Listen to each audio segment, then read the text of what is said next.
My phone buzzed at 3 in the morning with another blocked number. The voicemail made my blood freeze. Mom's voice, shaking with rage, threatened to have me arrested for abandoning my responsibilities. She claimed I belonged to the family, not myself, and swore she'd drag me back home even if it meant calling the police and lying about kidnapping. 2 years ago, I was a promising college sophomore studying engineering. Today I'm 25 and hiding from my own mother like a fugitive. The whole nightmare started 3 years ago when I was 22 and crushing my junior year at State University. I had everything mapped out perfectly: mechanical engineering major, 3.7 GPA, dean's list for 4 straight semesters. My professors kept telling me about internship opportunities with major automotive companies. Ford had already sent me a recruitment letter. I was the first person in my family to make it past high school, and the pride in my father's eyes every time he bragged to his construction buddies about his college boy son kept me motivated through every late-night study session. My family had always struggled financially. Dad worked 60-hour weeks pouring concrete and laying foundations, coming home every evening with cement dust in his hair and permanent calluses covering his palms.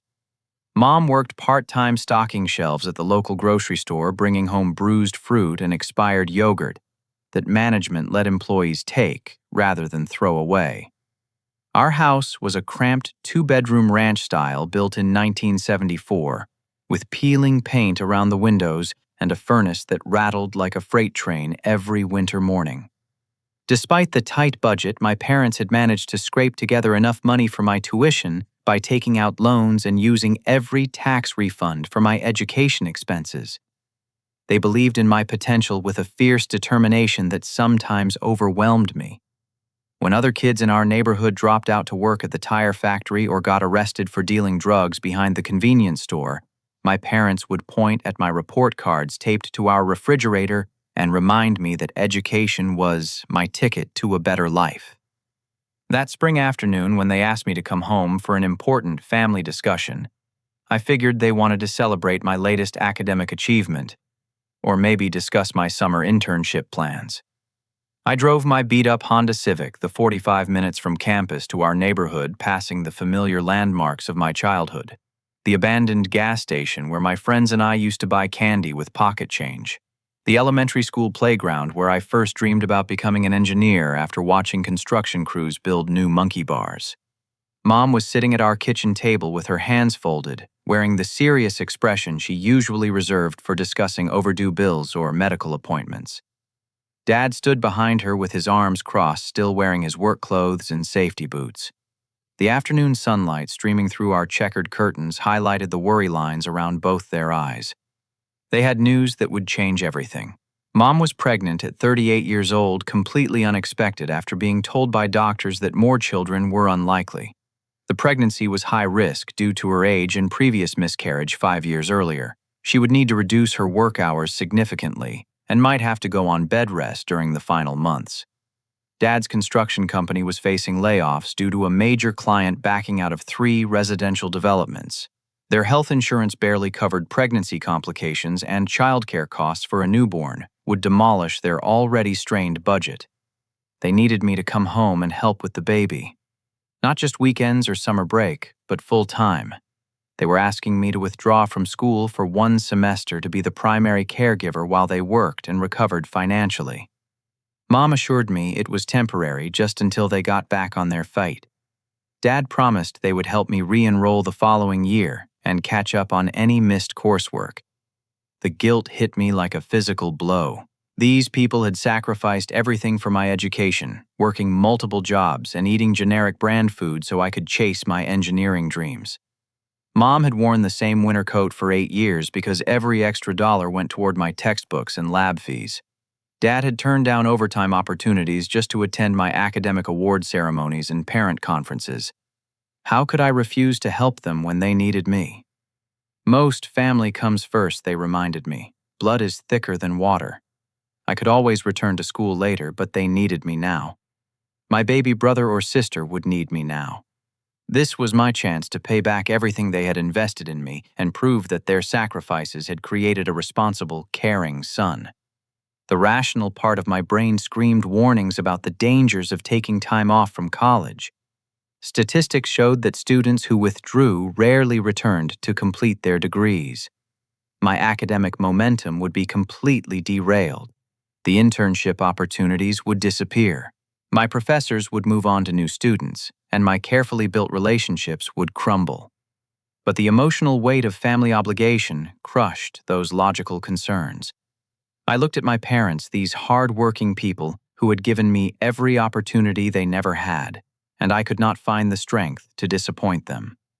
That afternoon, I called the university registrar and began the paperwork to withdraw from all my classes. The administrative assistant on the phone sounded confused about why a successful student would leave mid-semester. But I mumbled something about family emergency and hung up before she could ask follow-up questions. Walking across campus to submit my withdrawal forms felt like attending my own funeral. Students rushed past me carrying backpacks full of textbooks and dreams heading to classes I would no longer attend. The engineering building where I had spent countless hours working on projects and building friendships stood like a monument to the future I was abandoning. My professor's office door was open, and I could hear him explaining thermodynamics concepts to another student using the same patient tone he had used with me just days earlier. The registrar's office processed my paperwork with efficient indifference. Stamps and signatures transformed me from student to former student in less than 20 minutes. The woman behind the counter handed me a receipt and reminded me about the readmission process if I decided to return. If not, when? Even she seemed doubtful about my chances of coming back. That evening, I packed my dorm room belongings into garbage bags and cardboard boxes, each item representing another piece of my college identity being erased. My roommate Marcus helped me load everything into my car, shaking his head and muttering about family manipulation. He had grown up in foster care and had no patience for blood relatives who demanded sacrifices from their children. His warnings about my parents taking advantage of my guilt fell on deaf ears at the time, but his words would echo in my memory for years to come. Baby Timothy arrived on a rainy Tuesday morning in October, screaming his way into the world with impressive lung capacity. I was 23 years old and suddenly responsible for keeping another human being alive 24 hours a day. Mom's recovery took longer than expected due to complications during delivery, leaving her bedridden for 3 weeks and unable to help with newborn care. Dad increased his work hours to compensate for Mom's reduced income, often leaving the house before dawn and returning after sunset. My daily routine became a relentless cycle of feeding, diaper changes, burping, rocking, and trying to decode the different types of crying that could mean hunger, discomfort, tiredness, or mysterious baby distress that no amount of soothing could fix. Timothy was a colicky infant who slept in 45-minute intervals and seemed to reserve his loudest meltdowns for 3 in the morning, when the whole neighborhood was trying to sleep. I learned to function on 2 hours of broken sleep, drinking coffee by the pot, and developing permanent dark circles under my eyes. My friends from college would text occasionally, sharing stories about exams and parties and internship interviews, but their lives felt like distant memories from someone else's past. When my girlfriend Sarah called to check on me, I struggled to hold conversations that did not revolve around feeding schedules and diaper rash remedies. The 1-semester timeline stretched as Timothy grew from newborn to infant to toddler. Every time I mentioned returning to school, my parents would present new reasons why my continued presence was essential. Timothy was too attached to me. Childcare costs were still too expensive.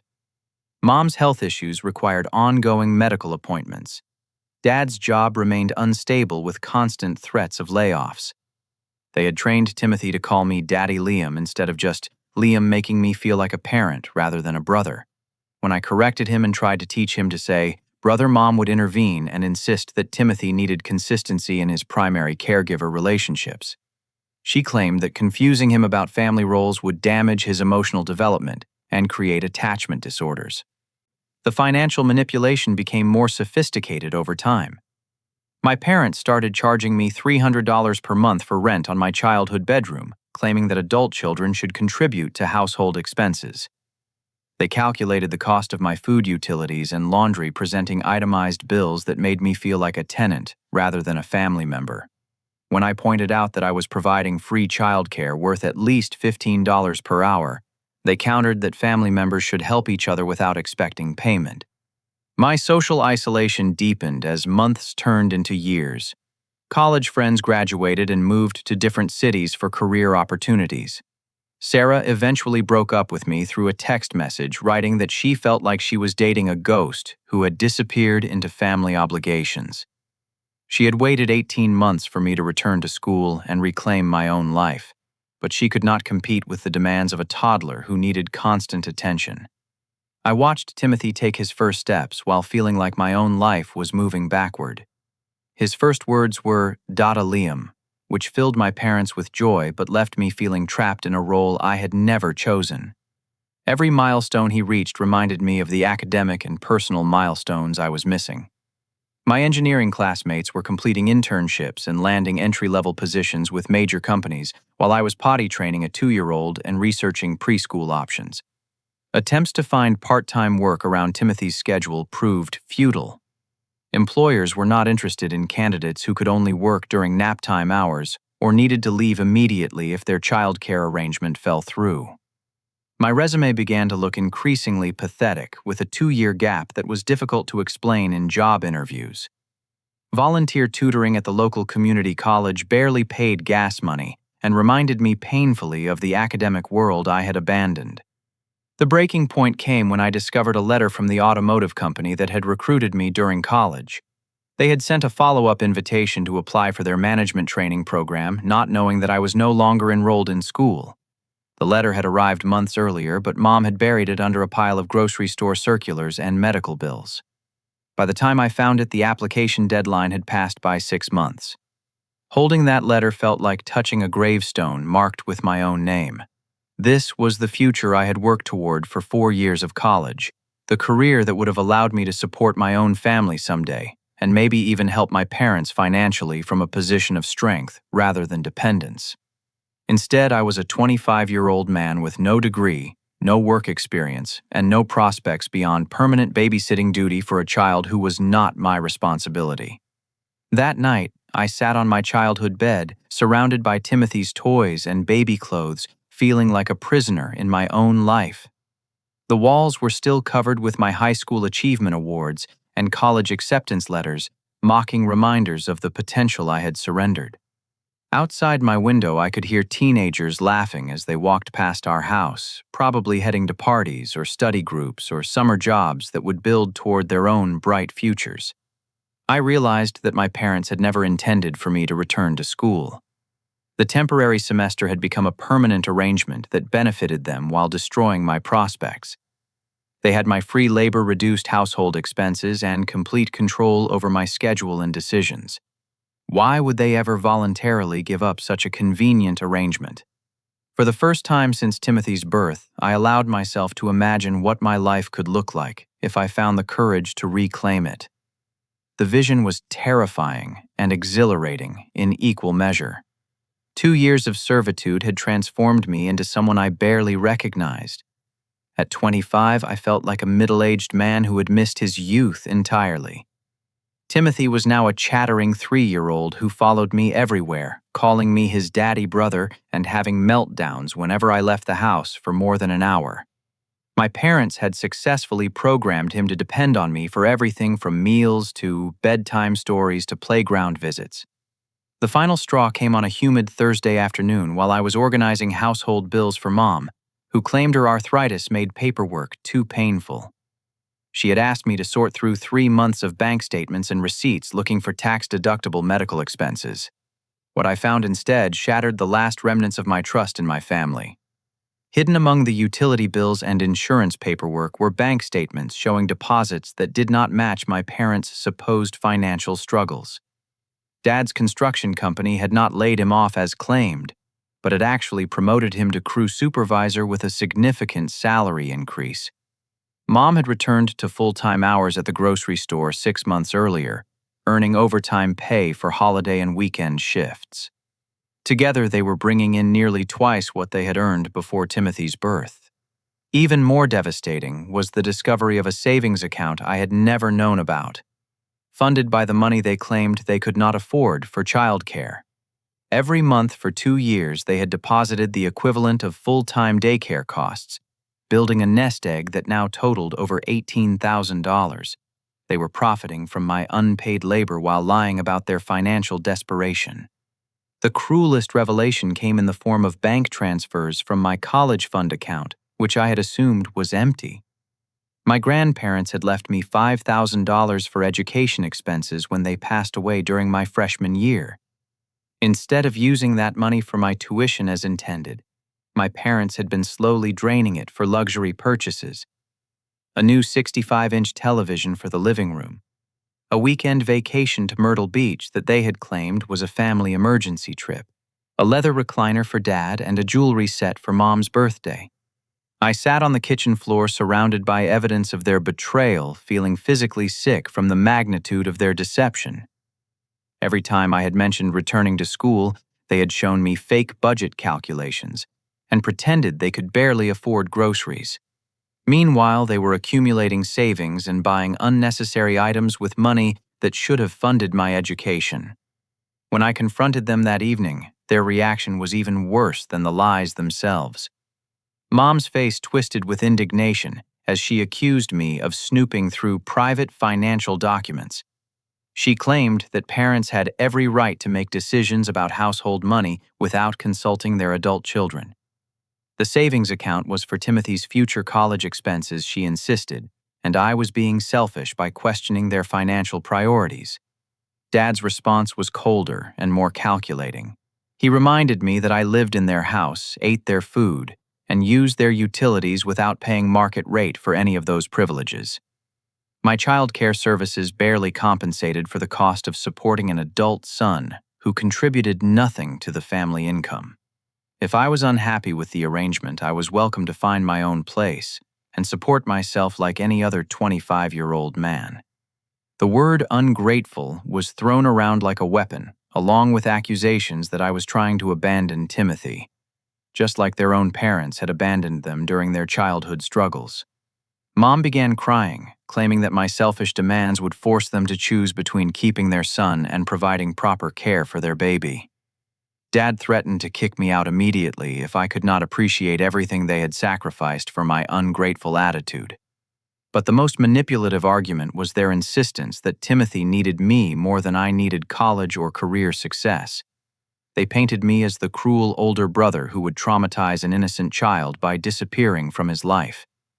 Timothy had separation anxiety, they claimed, and my departure would require expensive therapy to help him cope with abandonment issues. Was my personal ambition really worth damaging a 3-year-old's emotional development? The gaslighting was so intense that I started questioning my own memory of events. Maybe they had never promised that my withdrawal from school was temporary. Maybe I had misunderstood their financial situation or made assumptions about returning to college. Maybe I was being unreasonably selfish by wanting a life beyond childcare duties and household chores.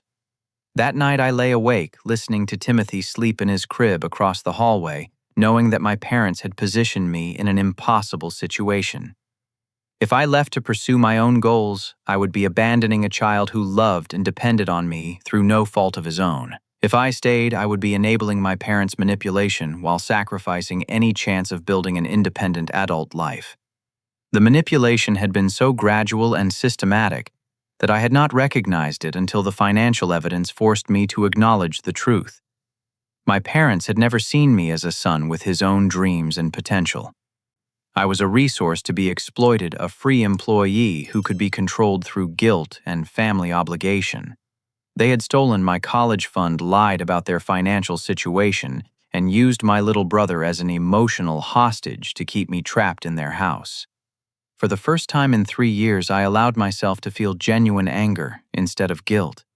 These people had betrayed my trust, stolen my money, and destroyed my future while convincing me that I was the selfish one for wanting basic independence. The rage burned through the fog of confusion and self-doubt they had cultivated, clarifying my thinking in a way that felt both terrifying and liberating. I was not responsible for Timothy's emotional needs beyond what any caring brother would provide. I was not obligated to sacrifice my entire adult life to compensate for my parents' poor financial planning or manipulative parenting choices. I was not ungrateful or selfish for wanting the same opportunities that other 25-year-old college graduates took for granted.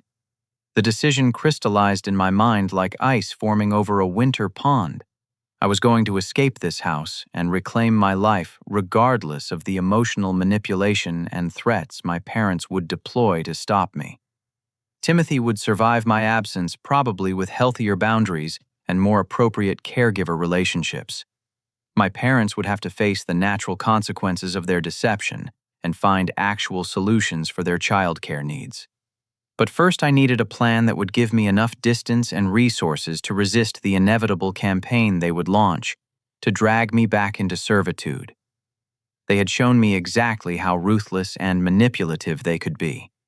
My escape would have to be equally strategic and decisive. Planning my escape required the cunning of a prisoner plotting a jailbreak. I could not afford to make any mistakes or leave evidence that would alert my parents before I was safely beyond their reach. Over the next 6 weeks, I began laying groundwork for a new life while maintaining the facade of the compliant, defeated son they expected me to be. My first step was researching universities with strong engineering programs that would accept transfer students with my academic background. State University had blacklisted me for abandoning my coursework without proper notification, but several schools in neighboring states were willing to consider applications from students with extenuating circumstances. Northern Technical University, 3 hours away in Pennsylvania, offered a mechanical engineering program with evening classes designed for working adults. I filled out the application using the public library computers during Timothy's nap time, creating a new email account that my parents could not monitor. My personal statement explaining the 3-year gap in my education was carefully crafted to emphasize family responsibility rather than victimization, knowing that admissions counselors would respond better to resilience than complaints about parental manipulation. Finding employment near the university required even more creativity. Auto repair shops were always hiring mechanics willing to work weekend and evening shifts, and my childhood spent helping Dad fix broken appliances had given me enough mechanical knowledge to handle basic maintenance tasks. Jansen's Auto Service in the university town was desperate enough for reliable help that they offered me a position based on a phone interview contingent on proving my competence during a trial weekend. The most challenging aspect was accumulating enough money for the escape without arousing suspicion. My parents monitored every penny I spent and questioned any unusual purchases or activities. I started selling my old textbooks and college supplies through online marketplaces, claiming I was decluttering my bedroom to make more space for Timothy's toys. Each $20 or $30 sale was deposited into a new bank account I had opened across town, slowly building a fund for security deposits and moving expenses. I began storing essential belongings in a rented storage unit, moving one small box at a time, under the guise of seasonal clothing rotation or donation drives.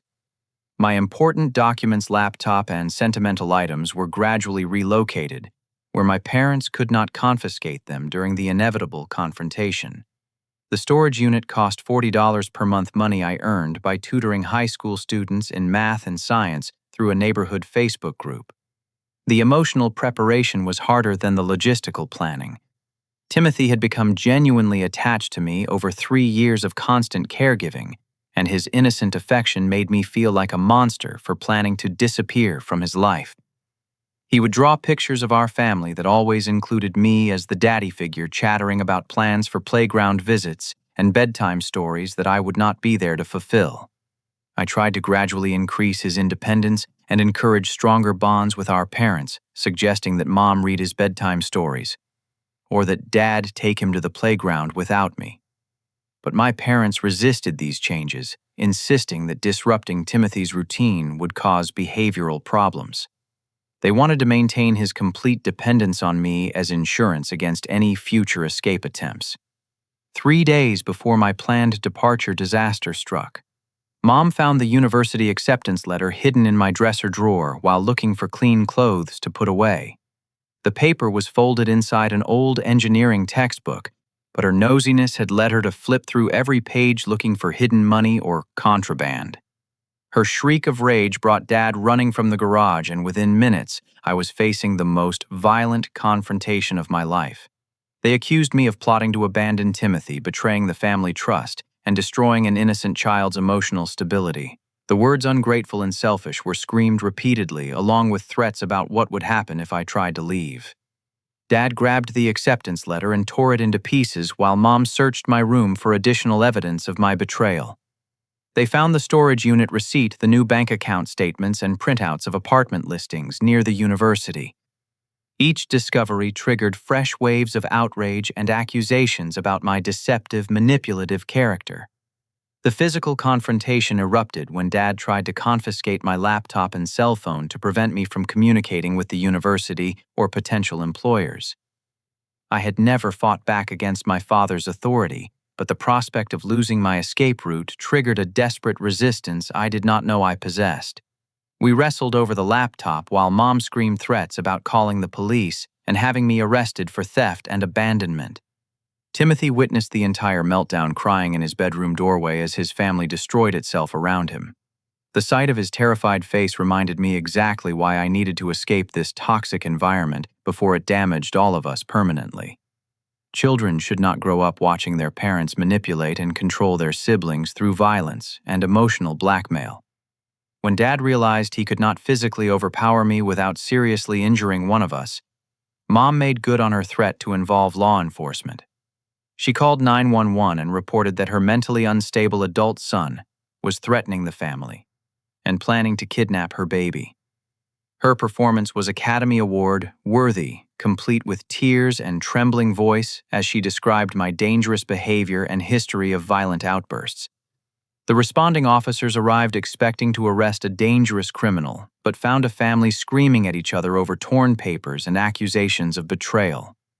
Mom's story began falling apart under police questioning, especially when I calmly explained the true situation and showed them evidence of my university acceptance and job offer. The officers realized they were dealing with a domestic dispute rather than criminal activity, but Mom's false allegations had created a police record that could complicate my future. After 2 hours of interviews and documentation, the police left with warnings about filing false reports and advice about family counseling resources. But the damage to any possibility of peaceful resolution was complete. My parents now knew about my escape plan and would take steps to prevent its success. Dad threatened to call the university and sabotage my admission with lies about my character and mental health. Mom promised to contact my new employer and warn them about hiring an irresponsible person who abandoned family obligations. That night I realized that my careful planning had been discovered too early. I would have to accelerate my timeline and accept the increased risks of a hasty departure. My parents had shown their willingness to use police reports and character assassination to control me, meaning that any delay would give them more opportunities to destroy my chances of escape.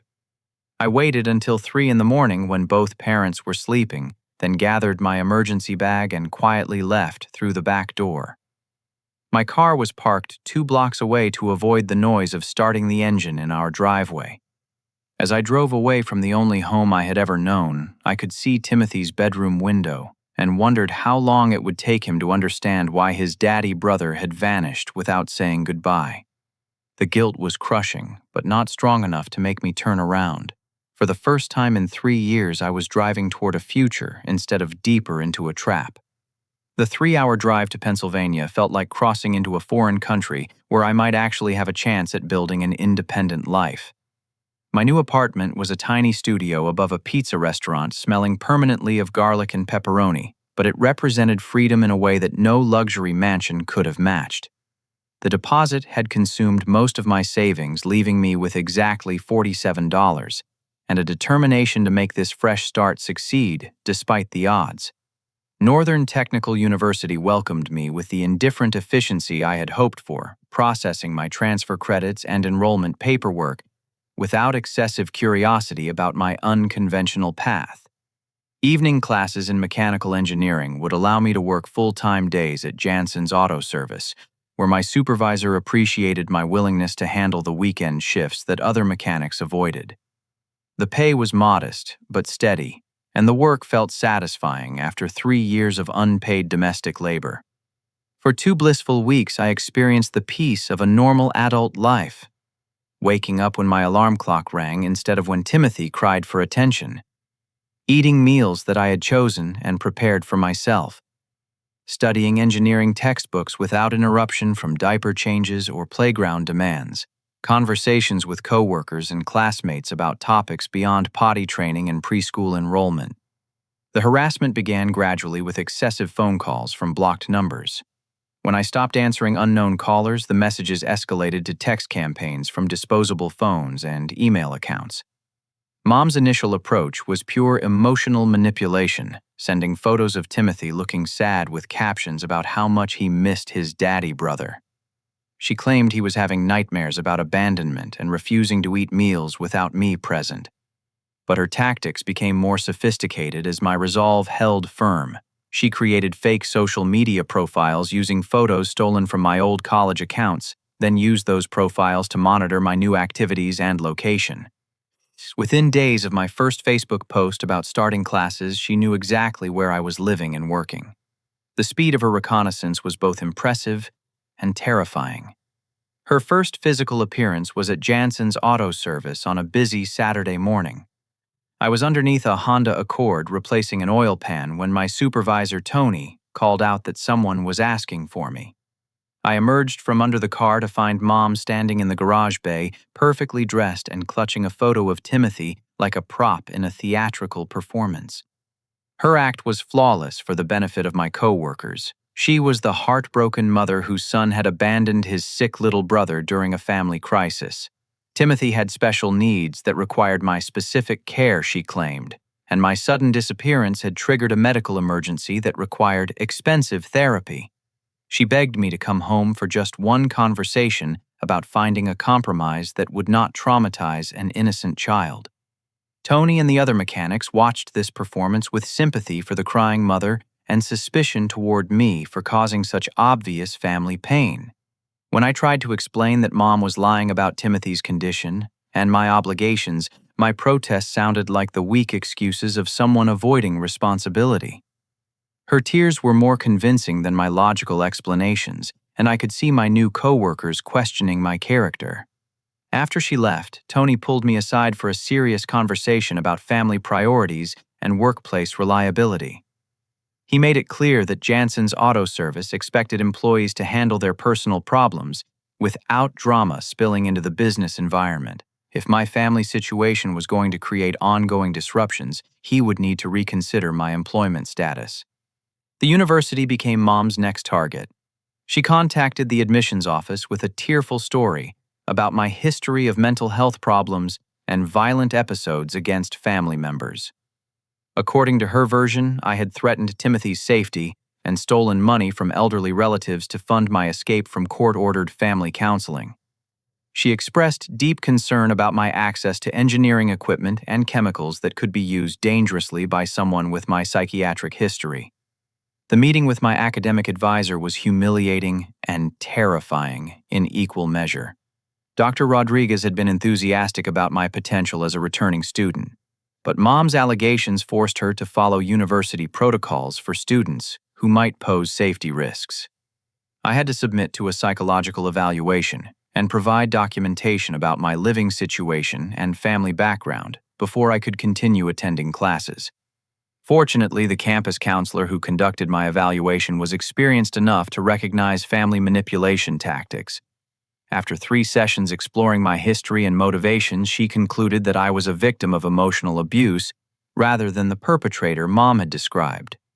Her written report cleared me to continue my studies, but the entire process cost me 2 weeks of classes and created a permanent file that would follow my academic record.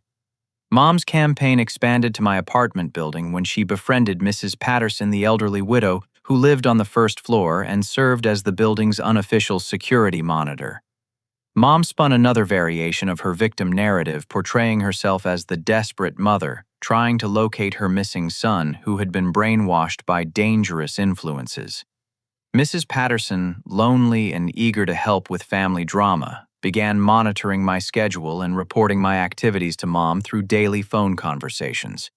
I discovered this surveillance when Mrs. Patterson cornered me in the hallway to express her concern about my antisocial behavior and lack of family contact.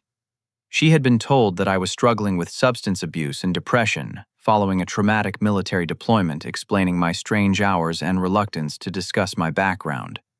Mom had even provided her with photos of Timothy and fabricated medical reports about his developmental delays caused by trauma from my abandonment.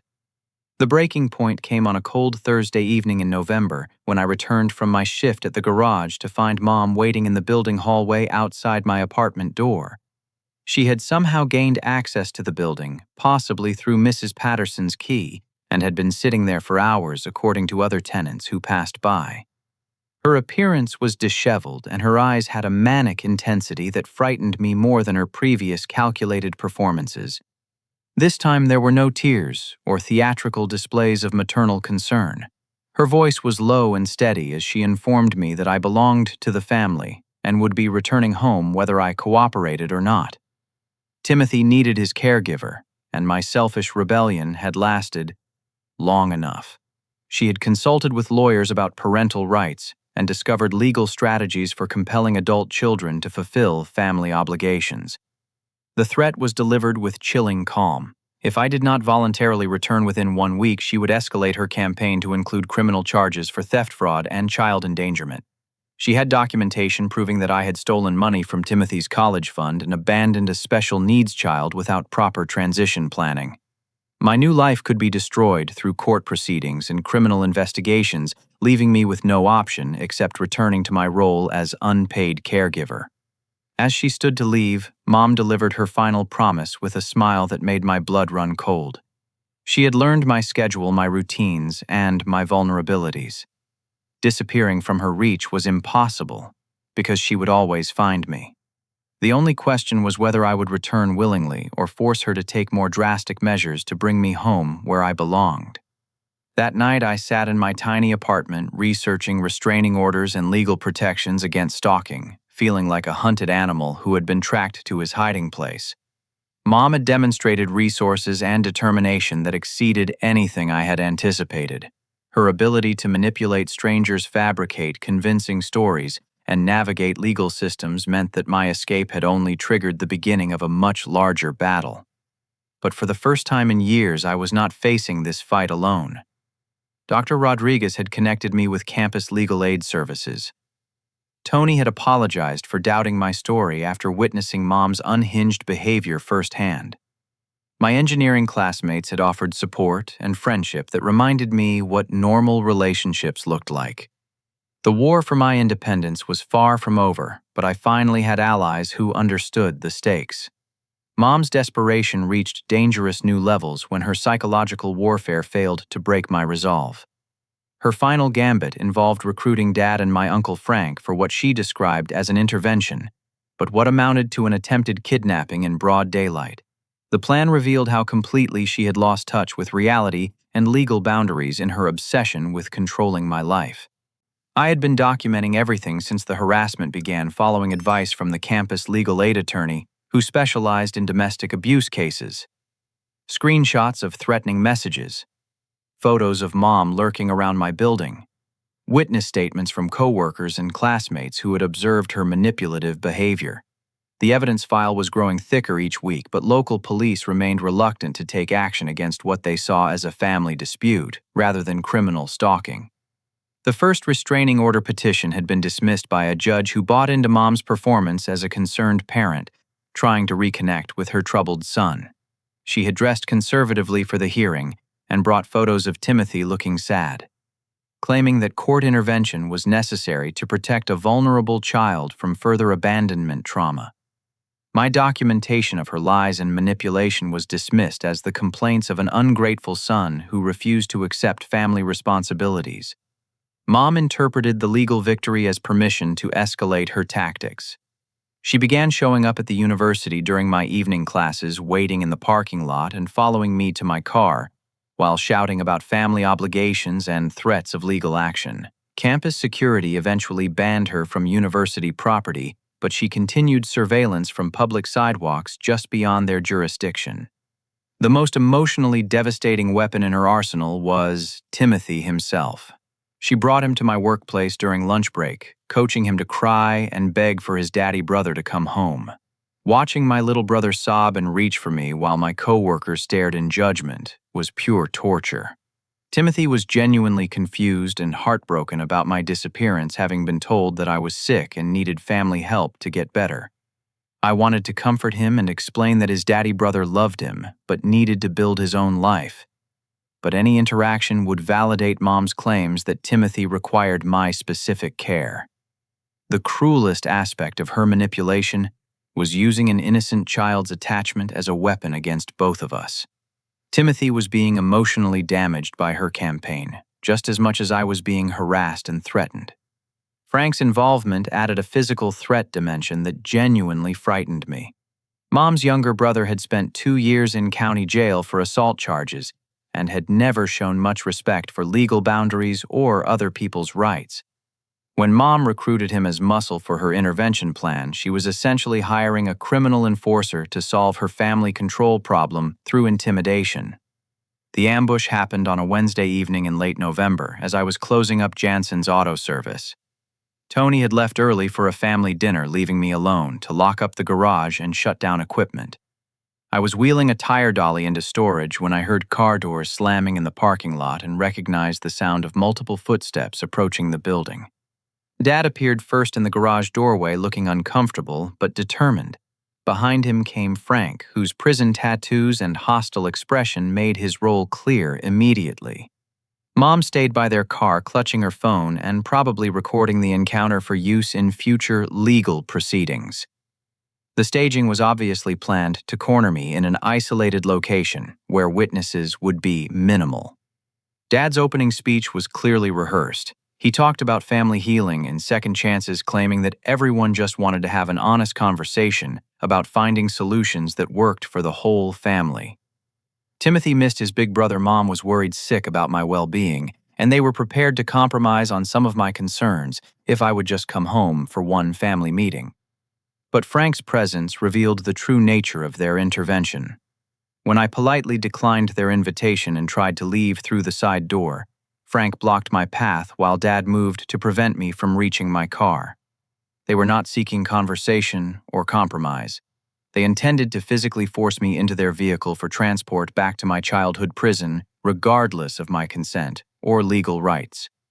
The physical confrontation erupted when Frank grabbed my arm and started pulling me toward their car, while Dad collected my keys and phone to prevent me from calling for help or driving away.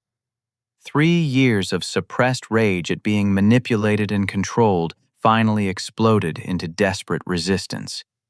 I was not going to be kidnapped by my own family and dragged back into servitude like a runaway slave.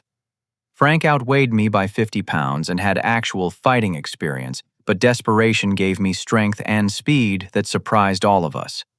When he tried to put me in a chokehold, I managed to break free and sprint toward the emergency alarm button near the garage bay. Auto repair shops were required to have panic alarms connected directly to police dispatch for employee safety during robberies. The piercing siren that echoed through the building when I hit that button was the sweetest sound I had ever heard. Frank released his grip immediately, and Dad started backing toward their car as the alarm continued wailing.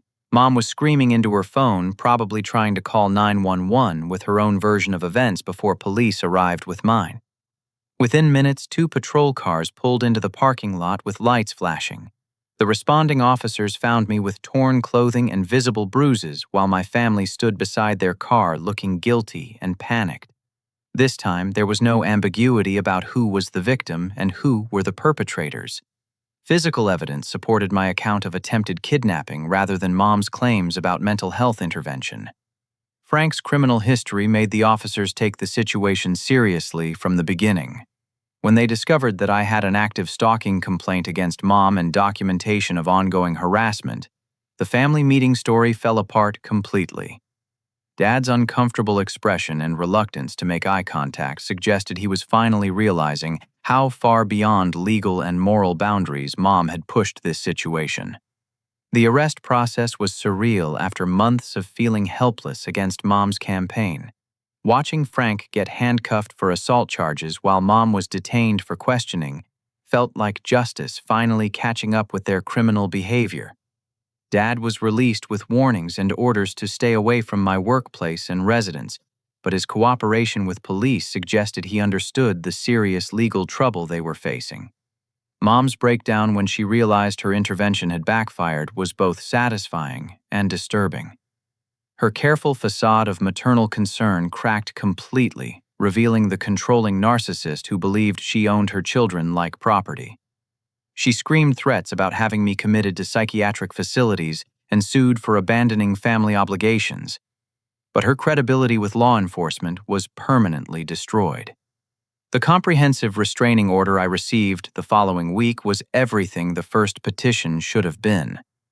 Mom was banned from contacting me directly, or indirectly prohibited from approaching my workplace or residence, and forbidden from using Timothy or other family members to circumvent the order. Frank was facing felony charges that would likely result in additional jail time, effectively removing him as a future threat. For the first time since leaving home, I felt like I had genuine legal protection rather than just hope and determination. The attempted kidnapping had been Mom's fatal mistake, providing undeniable evidence of criminal behavior that even sympathetic judges could not ignore or excuse as family concern. But the victory felt incomplete while Timothy remained trapped in that toxic household, being used as an emotional weapon and probably absorbing lessons about manipulation and control that would damage his development for years to come. The legal consequences for my family's criminal behavior created space for genuine healing and positive change that none of us had expected. Dad's arrest and the threat of serious charges forced him to confront the reality of what Mom's obsession had driven them to attempt. For the first time in our family's history, he sought professional help to understand how their marriage had deteriorated into criminal stalking and attempted kidnapping. The family counselor Dad found was Dr. Sarah Coleman, a specialist in toxic family dynamics and parental alienation cases. During individual sessions with Dad, she helped him recognize patterns of emotional manipulation and control that had poisoned our household for years. Mom's behavior toward me was part of a larger pattern of psychological abuse that had affected him as well, though he had normalized it over decades of marriage. Dr. Coleman's assessment was damning, but ultimately liberating. Mom suffered from narcissistic personality disorder with obsessive-compulsive features that manifested as pathological need to control family members. Her inability to accept my independence was not maternal concern, but mental illness that required intensive treatment and strict boundaries. Without professional intervention, she would continue escalating her behavior until someone was seriously injured or killed. Dad's awakening to the truth about his marriage was painful, but necessary. He filed for divorce 3 months after the attempted kidnapping, seeking full custody of Timothy, based on Mom's documented history of manipulation and criminal behavior. The legal proceedings were ugly and expensive, but the restraining order violations and felony charges provided compelling evidence that Timothy was not safe in Mom's unsupervised care. My relationship with Dad began healing slowly through supervised visits and family therapy sessions. His remorse about enabling Mom's abuse was genuine, and his commitment to protecting Timothy from further manipulation was absolute.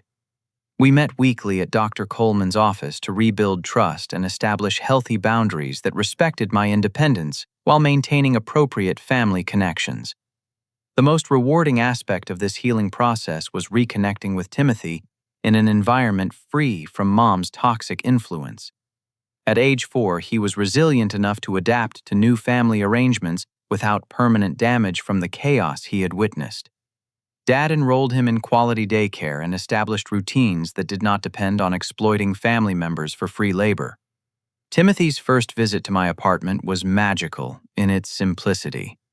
We played with building blocks and read picture books without anyone monitoring our interaction for signs of inappropriate attachment or dependency. He called me Brother Liam instead of Daddy Liam, understanding for the first time that I was his sibling rather than his parent. The correction that Mom had forbidden was finally possible. My academic progress accelerated once the harassment stopped, and I could focus entirely on engineering coursework.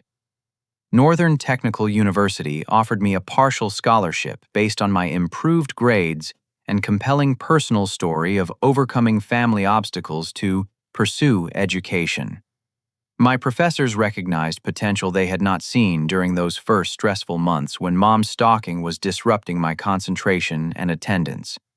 The mechanical engineering program was challenging but manageable without the constant stress of family manipulation and threats. My work at Jansen's Auto Service provided practical experience that enhanced my theoretical learning, and Tony became a mentor who helped me understand career paths in automotive engineering. The skills I developed there led to an internship opportunity with a major manufacturing company that offered full-time employment after graduation. Personal relationships became possible again as my legal situation stabilized and my confidence returned. Rachel Martinez was a fellow engineering student whose determination to succeed in a male-dominated field resonated with my own struggles against family opposition to education. Our friendship developed gradually into romance built on mutual respect and shared academic goals rather than dependency or manipulation. Rachel's family welcomed me with warmth that contrasted sharply with the toxic dynamics I had grown up experiencing. Her parents were supportive without being controlling, encouraging their daughter's independence while maintaining close emotional bonds. Watching healthy family interaction helped me understand how abnormal my childhood had been and how much healing I still needed to complete. Mom's consequences were severe and permanent. The restraining order violations resulted in jail time that was extended when she attempted to contact me through other inmates' family members.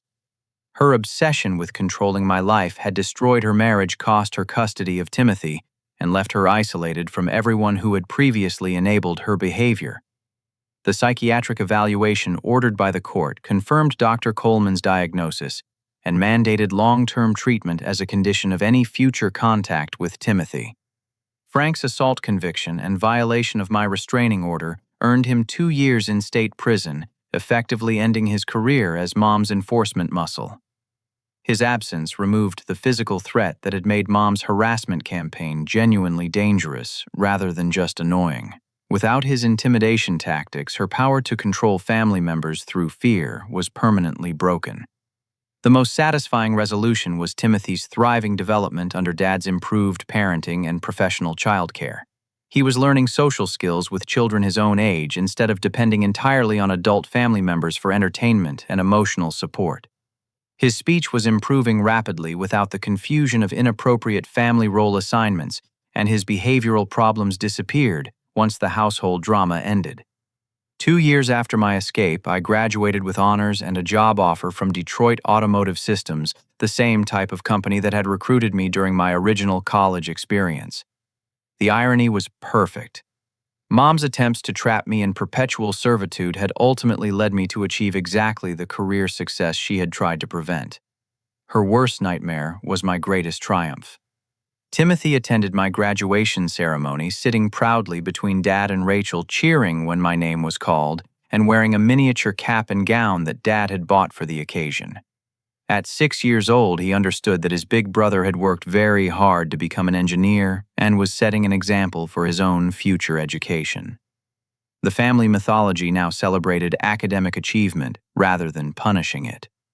The life lesson from this experience runs deeper than individual success or family dysfunction. True family relationships are built on love, respect, and support for each member's individual growth and happiness. When family becomes a prison that demands the sacrifice of dreams and potential, it has transformed into something toxic that benefits no one, including the people it claims to protect.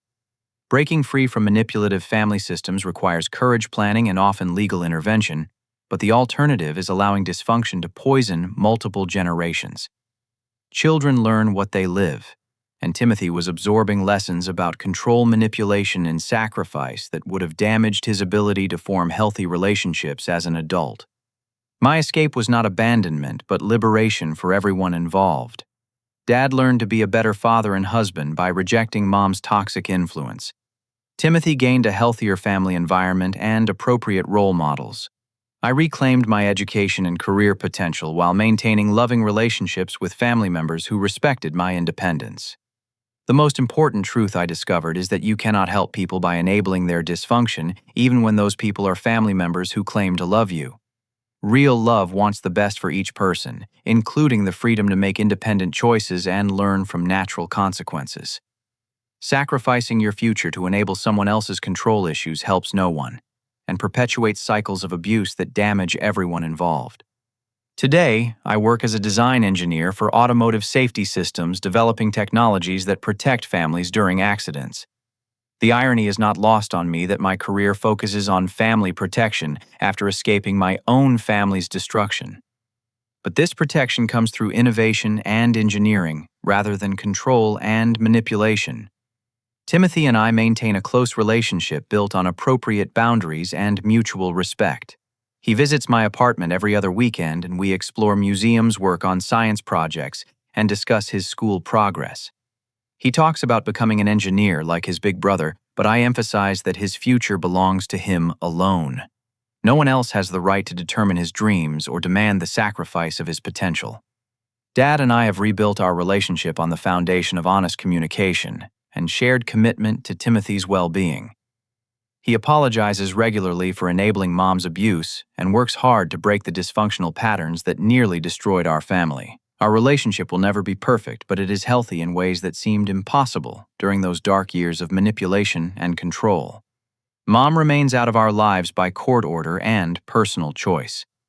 Her refusal to accept responsibility for her behavior or seek genuine treatment means that contact would only recreate the toxic dynamics we have all worked so hard to escape. Perhaps someday she will find the help she needs and learn to respect other people's independence, but that healing must come from her own commitment to change. I want to ask you something important. Have you ever found yourself trapped in a family situation where love was used as a weapon to control your choices and sacrifice your dreams? The comments section is a safe space to share your experiences or ask for advice about setting boundaries with manipulative relatives. Your story might help someone else find the courage to reclaim their own life. If this story resonated with your own struggles or reminded you of someone who needs to hear this message, please take a moment to like this video and subscribe to our channel for more real-life stories about overcoming family dysfunction and toxic relationships. Sharing these stories helps break the isolation that manipulation thrives on and reminds people that escape and healing are always possible. Your support through comments, likes, and shares helps us reach more people who need to know they are not alone in these struggles, and that choosing your own future is not selfish, but necessary for everyone's well-being. Please share this story with anyone who might benefit from knowing that family love should empower rather than imprison, and that sometimes the greatest act of love is refusing to enable someone else's destructive behavior. Thank you for listening to my story and for being part of a community that believes in everyone's right to independence, education, and the pursuit of their own dreams. May you find the courage to protect your own future and the wisdom to recognize when family obligations have become family manipulation. Remember that your life belongs to you, and no one else has the right to script your story or demand the sacrifice of your potential.